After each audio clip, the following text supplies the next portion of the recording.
Hi hello all welcome to my channel Telugu audio books my voice of sisters. Hi అండి, అందరూ ఎలా ఉన్నారు? Actually ఇది నేను ఆల్రెడీ 1 ఇయర్ నుంచి రాస్తున్న స్టోరీ.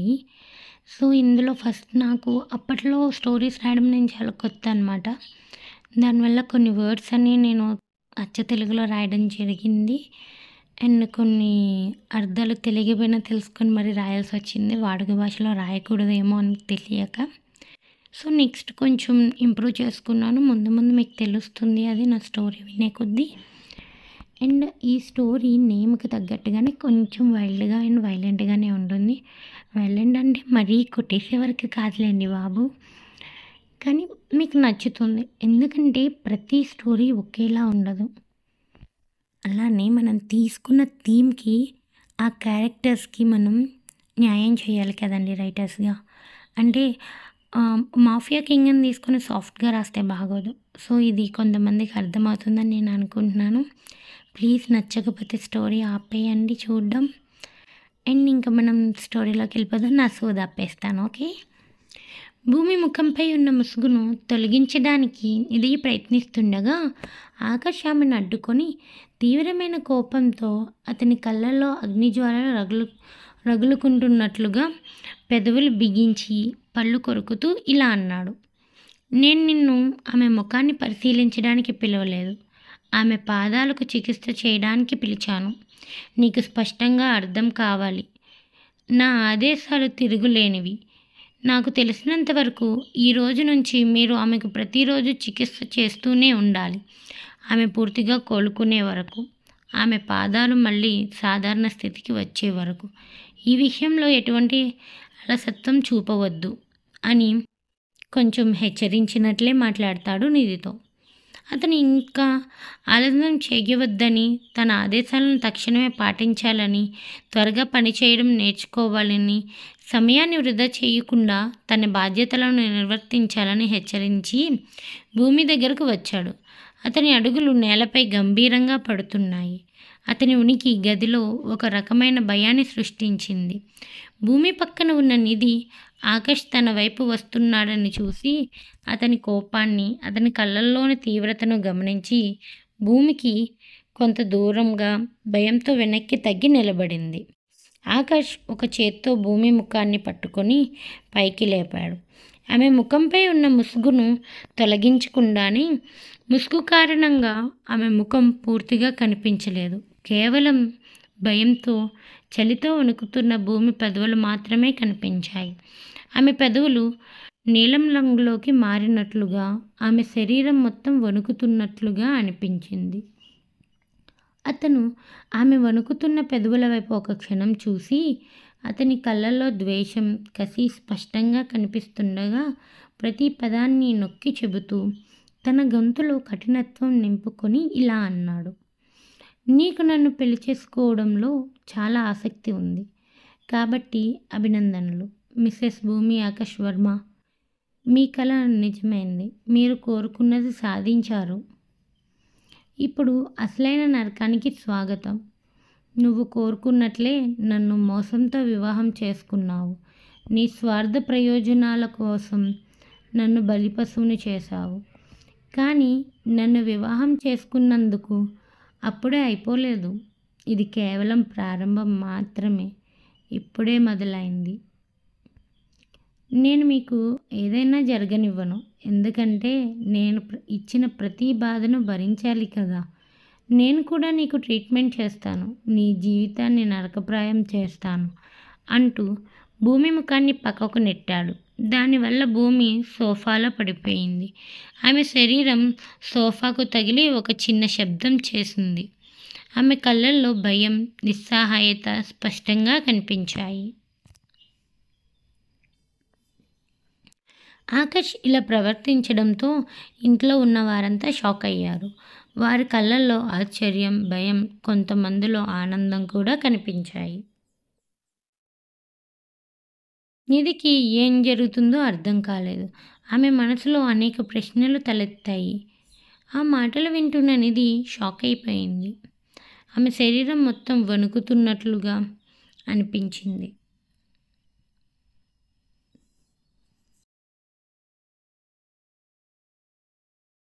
ఆకాష్ సార్కి పెళ్ళయిందని ఎదురుగా కూర్చున్న అమ్మాయి అతని భార్య అని విని ఆమె అప్పటికే షాక్కు గురైంది. ఆమె ఊపిరి ఆగినట్లుగా అనిపించింది. ఆకాష్ తన మాటలు చెప్పి ఎవరి వైపు చూడకుండా తన కోపాన్ని అదుపు చేసుకోలేక నేరుగా తన గదిలోకి వెళ్ళాడు. అతని అడుగుల వేగం దృఢంగా ఉన్నాయి. ఆకాష్ గది 2వ అంతస్తులో ఉండడంతో ఆ ఫ్లోర్లోకి ఎవరినీ వెళ్ళనివ్వలేదు. అది అతని వ్యక్తిగత స్థలం. ఎవరికీ ప్రవేశం లేదు. 2వ అంతస్తులో 2 గదులు మాత్రమే ఉన్నాయి. ఇంటి నుండి పనిచేయడానికి ఆకాష్ సృష్టించుకున్న ఒక స్టడీ రూమ్, అది పుస్తకాలతో కంప్యూటర్లతో నిండి ఉంది. మరియు ఒక చిన్న ఆఫీస్, అది అతని వ్యాపార వ్యవహారాల కోసం ఉపయోగపడుతుంది. మొదటి అంతస్తులో అనేక గదులు అలాగే జిమ్ కూడా ఉన్నాయి. అది అత్యాధునిక పరికరాలతో నిండి ఉంది. విరాజ్ మరియు అన్విత గది మొదటి అంతస్తులో గెస్ట్ రూమ్ మరియు కింద ప్రసాద్ వర్మ, జయలక్ష్మి, ఆనంద్ మరియు సులోచన గదులు ఉన్నాయి. ప్రతి గది విశాలంగా సౌకర్యవంతంగా ఉంది. బయట గార్డెన్ 2 భాగాలుగా విభజించబడింది. ప్రతి భాగం దాని సొంత ప్రత్యేకతలు కలిగి ఉంది. జయలక్ష్మి గారికి గార్డెనింగ్ అంటే చాలా ఇష్టం మరియు ఆమెకు పూలు అంటే చాలా ఇష్టం. కాబట్టి ఒక భాగంలో చాలా రకాల పువ్వులు ఉన్నాయి. అవి రంగురంగుల పువ్వులతో, సువాసనలతో నిండి ఉన్నాయి. మరోవైపు గార్డెన్ చివర పెద్ద స్విమ్మింగ్ పూల్ ఉంది. అది నీలిరంగు నీటితో నిండి ఉంది. దాని చుట్టూ విశ్రాంతి తీసుకోవడానికి కుర్చీలు ఉన్నాయి. గార్డెన్ వెనుక వైపు బాస్కెట్బాల్ మరియు టెన్నిస్ కోర్టు ఉంది. అది ఆటల కోసం ఉపయోగించబడుతుంది. మరియు దాని పక్కనే ఒక మార్గం ఉంది. అది బేస్మెంట్. అది ఇంటి అదనపు నిల్వ స్థలాన్ని అందిస్తుంది. ఆకాష్ వెళ్ళిన తర్వాత హాల్లో నిశ్శబ్దం మేలుకొంది. గాలిలో ఒక రకమైన ఉద్రిక్తత వ్యాపించింది.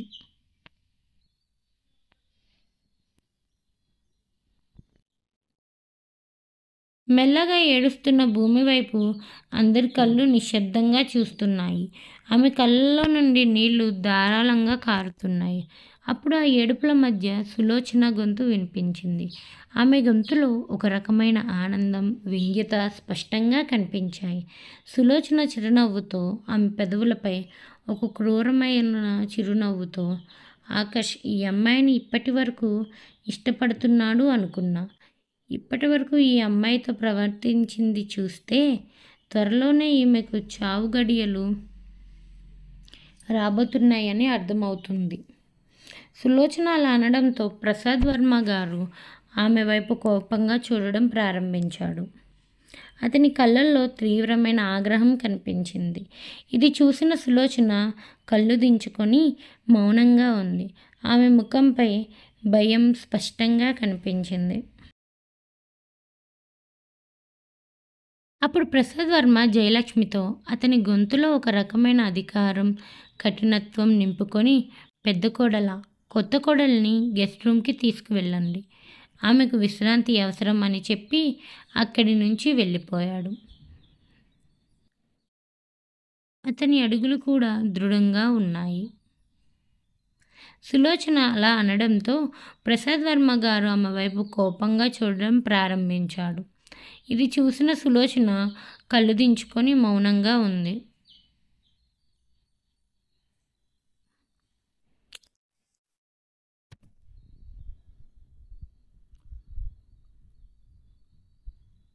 అప్పుడు ప్రసాద్ వర్మ జయలక్ష్మితో, పెద్ద కోడల, కొత్త కోడల్ని గెస్ట్ రూమ్కి తీసుకెళ్ళండి అని చెప్పి అక్కడి నుండి వెళ్ళిపోయాడు. జయలక్ష్మి భూమిని, నిధిని, అన్విత, విరాజ్ సహాయంతో గెస్ట్ రూమ్కి తీసుకువెళ్ళి అక్కడ బెడ్ మీద కూర్చోబెడతారు. భూమి శారీ ఫుల్గా తడిచిపోవడంతో మార్చుకోవడానికి బట్టలు తెమ్మని అన్వితతో చెప్తారు జయలక్ష్మి గారు. భూమిని బెడ్ మీద కూర్చోబెట్టి నిధి పాదాలను చెక్ చేసింది. ఆమె పాదాల పరిస్థితి చూశాక నిధికి జాలి కలిగింది.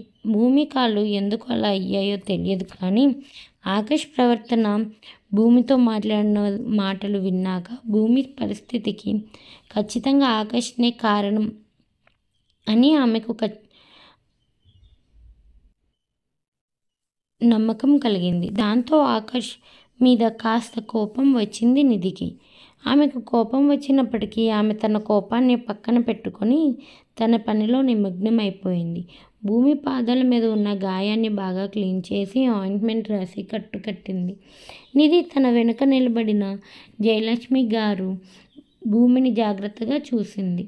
ట్రీట్మెంట్ పూర్తి అయ్యాక విరాజ్ వెళ్ళిపోయాడు. నిధి ట్రీట్మెంట్ పూర్తి చేశాక జయలక్ష్మి గారితో, ఆంటీ, ప్రస్తుతం భూమి పాదాల పరిస్థితి అస్సలు బాగోలేదు. తనకి చాలా రెస్ట్ కావాలి. తను చాలా వీక్గా కూడా ఉంది. మంచి ఫుడ్ అండ్ రెస్ట్ తనకి చాలా అవసరం. తన విషయంలో జాగ్రత్తలు తీసుకోండి అని చెప్పి భూమి వైపు చూస్తూ, మీరు వాటర్ త్రాగండి అని చెప్పింది. భూమి సరే అంటూ తల ఊపింది. జయ నిధితో, సరే నిధి, నేను చూసుకుంటాను. ఇంత లేట్ నైట్ కూడా పిలవగానే వచ్చినందుకు చాలా థ్యాంక్స్ అమ్మా. అయ్యో ఆంటీ, ఎందుకు ఇప్పుడు అవన్నీ? ఇది నా డ్యూటీ అంటూ నవ్వుతూ సమాధానం ఇచ్చింది నిధి. కొంతసేపటికి అన్విత చేతిలో డ్రెస్తో రూమ్లోకి వచ్చి తెచ్చిన డ్రెస్ జయలక్ష్మి గారికి ఇచ్చి, అమ్మ, ఈ డ్రెస్ మాత్రమే ఉంది, తనకి సెట్ అయ్యేలా, అందుకే తెచ్చాను, ఇది ఓకేనా అంటుంది. డ్రెస్ని బాగా చూసిన జయలక్ష్మి, బాగానే ఉంది, తనకి కరెక్ట్గా సెట్ అవుతుంది, చాలా లేట్ అయింది, ఇంక నువ్వు కూడా వెళ్ళి పడుకో అంటూ జయలక్ష్మి గారు అన్విత చేతిలో డ్రెస్ తీసుకున్నారు. భూమిని ఒకసారి చూసి అన్విత అక్కడి నుండి వెళ్ళిపోయింది. జయలక్ష్మి గారు బట్టలు మంచం మీద పెట్టి భూమి దగ్గరికి వెళ్ళి, ఈ పెళ్ళికి ఎందుకు ఒప్పుకున్నావో నాకు తెలియదు, కానీ మా కుటుంబంలో కానీ నా కొడుకుకు కానీ చెడు చేయాలనే ఆలోచన కూడా చెయ్యకు. ఇది మాత్రం గుర్తుపెట్టుకో. నా కొడుకు ఇంతకంటే ఘోరంగా మారవచ్చు. ఆకాష్ నా అనుకున్న వారిని ప్రాణంగా ప్రేమిస్తాడు. వాళ్ళకి ఎవరైనా అన్యాయం చేయాలనుకుంటే మాత్రం ప్రాణాలు తీయడానికి కూడా వెనుకాడడు. ఏదన్నా నీ నుండి తప్పు జరుగుతుంది అని తెలిస్తే ఆకాష్లో దాగి ఉన్న అసురుడు బయటికి వస్తాడు. వాడి ముందు కనీసం నువ్వు నిలబడలేవు. కాబట్టి ఆకాష్కి నచ్చని పని అస్సలు చెయ్యకు. కానీ నేను నీకు ఒక విషయం చెప్పాలి. ఈ వివాహం అతని ఇష్టానికి వ్యతిరేకంగా జరిగింది. కాబట్టి ఆకాష్ సెట్ అవ్వడానికి, నేను తన భార్యగా అంగీకరించడానికి ఎంత సమయం పడుతుందో అతనికి మాత్రమే తెలుసు. ఆకాష్కే కాదు, ఎవరికన్నా నమ్మకం, ప్రేమ కలగాలి అంటే టైం పడుతుంది. కానీ ఒక్క చిన్న తప్పు చేసినా నీ మీద నమ్మకం పోవడం, ద్వేషించడానికి అతనికి కొంచెం సమయం పట్టదు. కాబట్టి మీరు ఏం చేసినా బాగా ఆలోచించి చేయండి. వీలైతే అతనికి కోపం తెప్పించకు. నువ్వు ఫ్రెష్ అయి ఈ డ్రెస్ మార్చుకో, 2వ అంతస్తుకి అస్సలు వెళ్ళకు అంటూ జయలక్ష్మి గారు చెప్పాలి అనుకున్నది చెప్పేసి భూమికి సపోర్ట్ ఇచ్చి వాష్రూమ్కి తీసుకెళ్ళింది. ఆ తర్వాత ఆమెకు బట్టలు కూడా ఇచ్చారు.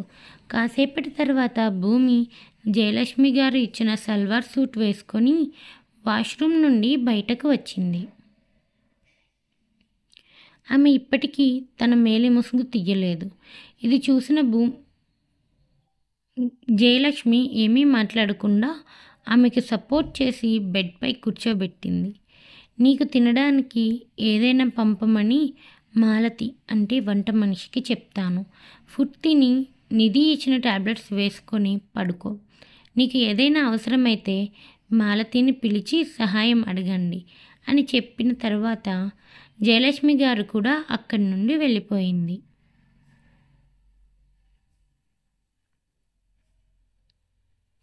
భూమి అప్పటి వరకు జయలక్ష్మి గారు చెప్పిందంతా విని జయలక్ష్మి గారు అలా వెళ్ళిపోవడం చూస్తే కళ్ళల్లో నీళ్లు తిరిగాయి. మరుసటి ఉదయం అందరూ డైనింగ్ ఏరియాలో కూర్చొని అల్పాహారం చేస్తున్నారు. ఆకాష్ తాతగారికి ఆకాష్ ఎక్కడ కనిపించకపోవడంతో జయ గారిని, అమ్మ పెద్ద కోడలా, ఆకాష్ ఎక్కడ ఉన్నాడు అని అడిగారు. మావయ్య గారు, ఆకాష్కి ఏదో అర్జెంట్ వర్క్ ఉందని అతను ఉదయాన్నే ఆఫీస్కి వెళ్ళిపోయాడు అని చెబుతూ అతనికి అల్పాహారం అందిస్తున్నారు జయలక్ష్మి గారు. ప్రసాద్ వర్మ గారు అవునా సరే అంటూ కొంచెం ఆలోచించిన తర్వాత భూమి గురించి అడిగారు. అందుకు జయలక్ష్మి గారు, మావయ్య గారు, భూమి తన గదిలో ఉంది, తనకి రెస్ట్ చాలా అవసరమని నిధి చెప్పింది. అందుకే నేను తనకి తన గదిలోకి టిఫిన్ పంపించాను. అది విన్న సులోచన మూతి 36 వంకర్లు తిప్పుతూ, అవునవును, ఇప్పుడు మేడం గారు మహారాణి అయింది కాబట్టి తన బ్రేక్ఫాస్ట్, లంచ్, డిన్నర్ అన్నీ లోనే తింటుంది అంటూ రుసరుసలాడింది.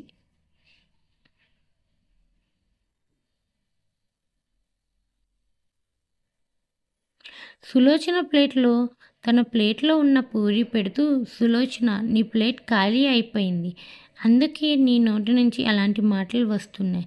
ఇది తిను, కొంచెం నోరు మూసుకొని ఉండు. నీ పేరులో ఉంది ఆలోచన, కానీ నీ బుర్రలో లేదు అంటూ ఆనంద్ అంటాడు. సో కొంచెం మాట్లాడేటప్పుడు ఆలోచించి మాట్లాడు సులోచన అన్నాడు ఆనంద్ వర్మ. ఆనంద్ వర్మ మాటలు విన్న సులోచన అతని వైపు కోపంగా చూడడం ప్రారంభించింది. సరిపోదా, ఇంకో పూరి కావాలా అంటూ ఎటకారంగా అడిగాడు ఆనంద్ వర్మ. వాళ్ళ ఇద్దరి మాటలు వింటున్న విరాజ్ మరియు అన్విత తలలు దించుకొని తమ నవ్వులని ఆపుకోవడం ప్రారంభించారు. బ్రేక్ఫాస్ట్ చేసి విరాజ్, అన్విత కూడా ఆఫీస్కి బయలుదేరారు.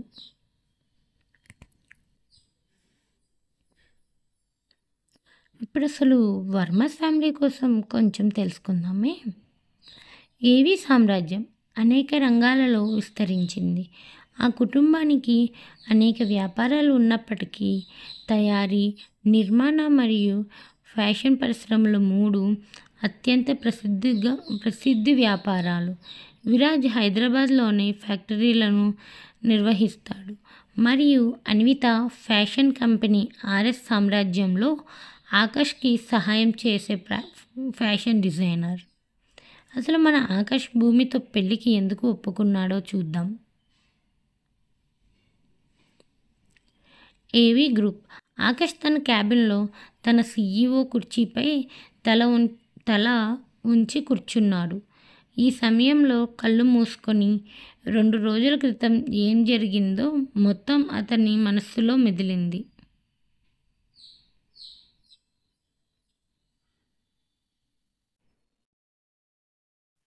ఒక 27 ఏళ్ల కుర్రాడు అతని ముందు చేతులు ముడుచుకొని నిలబడి ఉన్నాడు. అతనే ఆకాష్ అసిస్టెంట్ దర్శన్. దర్శన్ లుక్లో చాలా అందంగా ఉంటాడు. చిరుత కన్నులు, కండలు తిరిగిన బాడీతో అసిస్టెంట్గా ఉన్నా చూడటానికి ఆకాష్ బాడీగార్డ్గా కనిపిస్తాడు. అందుకే ఆఫీసులో చాలామంది అమ్మాయిలు అతన్ని తమ బాయ్ ఫ్రెండ్గా చేసుకోవాలని ప్రయత్నిస్తున్నారు.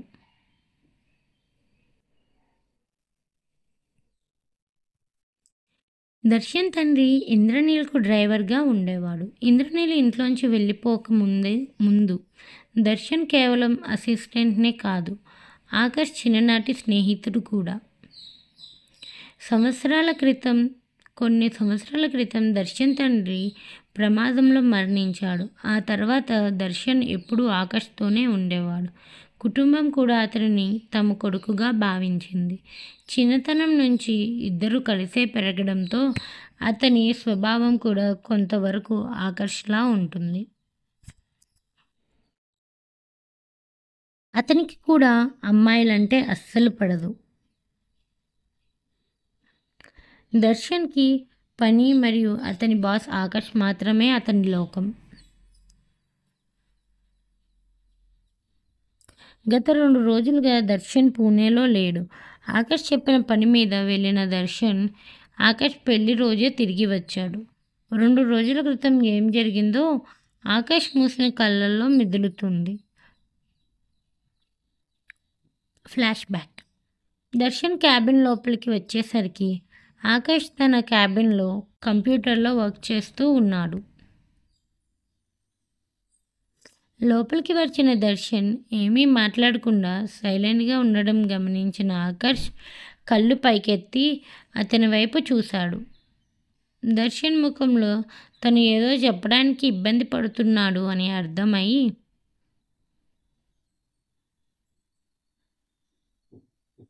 కళ్ళతోనే దర్శన్కి చెప్పమని సైగ చేసి మళ్ళీ కంప్యూటర్లో చూస్తున్నాడు ఆకాష్. దర్శన్ కొంచెం భయంగానే అది సార్ అన్నాడు. దర్శన్ ఆఫీస్లో ఆకాష్ని బాస్లానే చూస్తాడు, అందుకే సార్ అంటాడు. దర్శన్ చెప్పడానికి సంకోచిస్తూ అది అది అంటూ సాగదీస్తుంటే అతను స్పష్టంగా మాట్లాడకపోవడాన్ని చూసి ఆకాష్ కళ్ళు నిక్కబొడుచుకున్నాయి. ఆకాష్ కళ్ళు చూడగానే దర్శన్కి భయం వేసింది. అతను బాగా ఊపిరి పీల్చుకొని, సార్, మీ నాన్నగారు ఇంద్రనీల్ ఆ మహిళ ఎవరి కోసం అయితే ఇంద్రనీల్ అందరినీ వదిలేసి ఇంట్లోంచి వెళ్ళిపోయాడో ఆమె. ఆ మహిళ పేరు హైదరాబాద్లో స్వర్ణభవన్కి పెట్టబోతున్నాడు. దర్శన్ మాటలు విన్న ఆకాష్కి కోపం ఆకాశానికి అని తాకింది. అతని చేతిలో ఉన్న మౌస్ని గట్టిగా పట్టుకున్నాడు. అతని కోపాన్ని చూసిన దర్శన్ 2 అడుగులు వెనక్కి వేశాడు. మరుసటి క్షణం అతని వెనుక వేలాడుతున్న చిత్రం కింద పడి ముక్కలైంది. దర్శన్ ఆ గాజు ముక్కలతో పాటు ఆకాష్ ఫేమ్ని విసిరి పగలగొట్టిన మౌస్ చూసి ఊపిరి పీల్చుకొని, జస్ట్ మిస్, లేదంటే ఆ మౌస్ నాకు తగిలేది అని మనస్సులో అనుకున్నాడు. ఆకాష్ కళ్ళల్లో రక్తం కనిపించినట్లే ఎర్రగా మారాయి. అతను తన గంభీరమైన స్వరంతో అరిచాడు, ఇంద్రనీల్ వర్మ, మీకు చాలా ధైర్యం ఉంది. మీరు ఆ ఇంటికి ఆ మంచం మీద ఉన్న మహిళ పేరు పెట్టబోతున్నారా?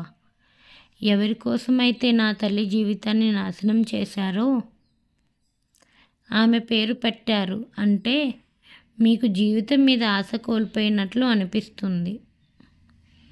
ఎంత ధైర్యం ఉంటే ఆమె పేరు నా తాతయ్య నాయనమ్మల ప్రేమకి చిహ్నమైన స్వర్ణభవన్కి పెట్టాలనుకుంటున్నారు?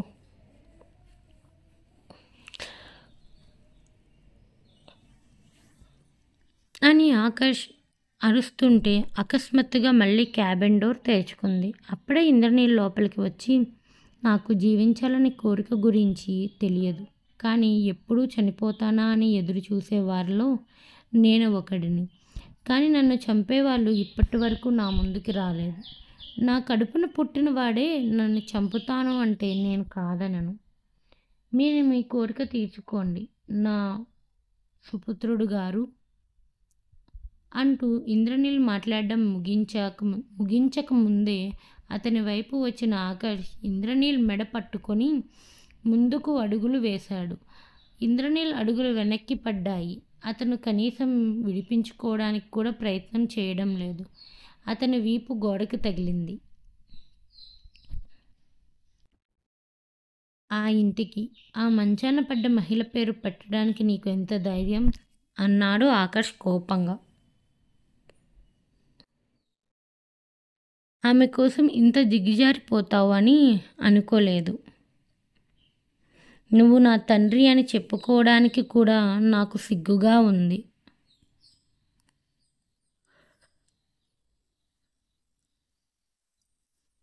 తాతయ్య నాయనమ్మ ఆ ఇంటిని తమ ప్రేమతో, చాలా ప్రేమ మరియు శ్రద్ధతో నిర్మించుకున్నారు. మీరు దానిని ఆ హీనమైన స్త్రీకి ఇవ్వబోతున్నారు.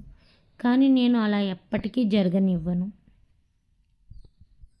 ఆకాష్ ఇంద్రనీల్ని గట్టిగా పట్టుకున్నాడు. ఇంద్రనీల్కి శ్వాస తీసుకోవడం ఇబ్బందిగా ఉంది. ఆక్సిజన్ లేకపోవడంతో అతని ముఖం ఎర్రబడింది. అది చూసి దర్శన్ భయపడ్డాడు. అతను వెంటనే ఆకాష్ నుంచి ఇంద్రనీల్ని విడిపించడానికి ప్రయత్నించి, సార్ దయచేసి శాంతించండి. సార్ అతన్ని వదిలేయండి, అతను చనిపోతాడు. ఎంతైనా మీ తండ్రి కదా అంటున్నాడు దర్శన్. అతని చావు నన్ను ఏమాత్రం బాధించదు దర్శన్, నేను పట్టించుకోను. కానీ దీనికోసం నేను అతని ప్రాణాన్ని ఖచ్చితంగా తీసుకుంటాను అన్నాడు ఆకర్ష్. ఆకాష్ దాదాపు పిచ్చివాడయ్యాడు. ఇంద్రనీల్ని చంపాలన్న పట్టుదల అతనిలో ఉంది. వెంటనే దర్శన్ గట్టిగా అరిచాడు, అయితే సార్ మీరు ఇలా చెయ్యకూడదు, దయచేసి అతన్ని వదిలేయండి. జయలక్ష్మి అమ్మ గురించి ఆలోచించండి. మీరు ఏమి సమాధానం చెబుతారు? అమ్మని బాధ పెడతారా అని దర్శన్ అడిగేసరికి జయలక్ష్మి పేరు వినగానే ఆకాష్ వెంటనే ఇంద్రనీల్ని వదిలేసి వెళ్ళి తన చైర్లో కూర్చున్నాడు కోపంగా. ఇంద్రనీల్ నేలపై కూర్చొని దగ్గు ప్రారంభించాడు. ఆకాష్ అతన్ని కొన్ని క్షణాలు మాత్రమే పట్టుకున్నాడు. అయినా ఆ సమయంలో అతనికి ఆక్సిజన్ లేకపోవడం మరియు అతని కళ్ళు చెమ్మగిల్లడం ప్రారంభించాయి. లోతైన శ్వాస తీసుకుంటూ ఆకాష్ తన ఎర్రటి కళ్ళతో కోపంగా ఇంద్రనీల్ పరిస్థితిని చూస్తున్నాడు. కోపాన్ని కంట్రోల్ చేసుకోలేక అతను కోపంతో గ్లాస్ టేబుల్పై తన చేతిని గుద్దాడు. అది పగిలిపోయింది మరియు ఆకాష్ చేతి నుంచి రక్తం కారడం ప్రారంభించింది. ఆకాష్ చేతి నుంచి రక్తం రావడం చూసిన దర్శన్ వేగంగా డ్రాలో ఉన్న ఫస్ట్ ఎయిడ్ బాక్స్ తీసి ఆకాష్ చేతికి బ్యాండేజ్ కట్టాడు. దర్శన్కి ఇదంతా అలవాటు ఉన్నట్లు క్షణాల్లో ఈ పని చేశాడు.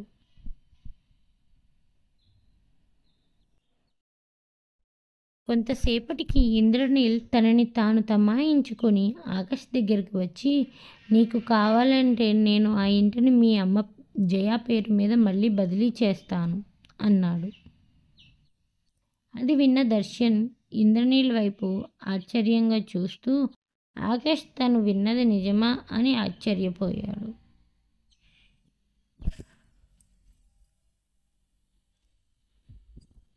ప్రసాద్ వర్మ స్వర్ణ ప్రేమతో నిర్మించిన స్వర్ణభవన్ వారి పెద్ద కొడుకు ఇంద్రనీల్ పేరు మీద రాశారు. ఆకాష్ బాల్యం మొత్తం అతని కుటుంబంతో కలిసి ఆ ఇంట్లోనే గడిచింది. అయితే ఇంద్రనీల్ మోసం తర్వాత అంతా మారిపోయింది. ఆకాష్ తన ఫ్యామిలీని తీసుకొని పూణేకి వచ్చేశాడు. ఇంద్రనీల్ నుండి ఆ ఇంటిని తీసుకోవడానికి ఆకాష్ చాలా ప్రయత్నించాడు. కానీ అతను ఎంత ప్రయత్నించినప్పటికీ ఇంద్రనీల్ నుండి తీసుకోలేకపోయాడు. అయితే ఈరోజు ఆ ఇంటిని జయలక్ష్మి పేరున బదిలీ చేస్తానని ఇంద్రనీల్ స్వయంగా ఆకాష్తో చెబుతున్నాడు. అది విన్న ఆకాష్ చాలా నిశ్శబ్దంగా ఉన్నాడు. అతను ప్రశాంత స్వరంతో ఇంద్రనీల్ని అడిగాడు, మరి మీకు ప్రతిఫలంగా ఏమి కావాలి ఇంద్రనీల్ వర్మ? మీరు ఏది ఆశించకుండా దేన్ని వదులుకోరని నాకు తెలుసు అని అంటాడు ఆకాష్. ఆ మాటకి ఇంద్రనీల్ నవ్వాడు.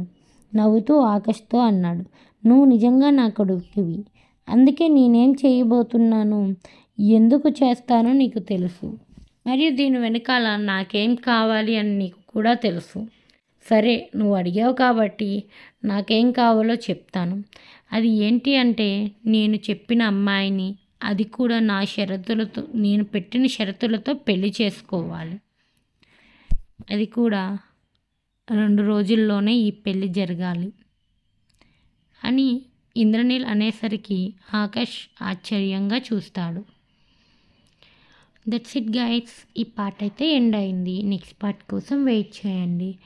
అండ్ మీకు గనక స్టోరీ ఇబ్బందిగా అనిపిస్తే ప్లీజ్ ఇక్కడితోనే వదిలేయండి.